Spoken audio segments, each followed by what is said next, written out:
高雄莲雅区有一间饮料店，20号店员收到富人人送来6粒柑仔，这袋仔内面呢，佫放12000块。讲这个钱是要互因买药仔食，讲煞人就随离开，引起民众惊吓。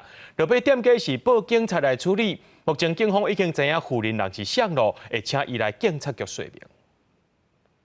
路口的电杆翕到，20下晡有一位查某人骑机车送一袋物件到莲雅区的一间饮料店，内底唔但有6粒的柑仔，佮有几若张1000块的新台票。店员拒绝了后，负责人佮讲，只是要互店员买药仔食的。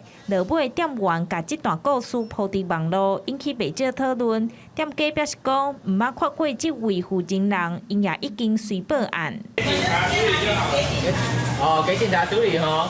个附近看到6粒柑仔，去因的店家讲要互只柑仔要互因食，这一袋仔内底6粒柑仔，甲12000块的新台票，赶来向派出所报案。负责人这种的行为，唔拿店员困扰，有人惊讲这是诈骗，有侪网友认为这敢会是民间信用的过运，要甲歹运过去别人身上。高雄医生邓的主委表示讲，若要过歹运，就要做功德，亲像这种送人物件甲钱，就想要过歹运的行为，不管是佛教也是道教，拢无安尼做法。有看到好像是说就是转厄运，应该收到会以为他要诈骗我，就是觉得蛮可怕的。会使甲歹来互你，我咧大家来做歹就好啊，做歹了后我歹运互你，我永远嘛好运是无可能的代志。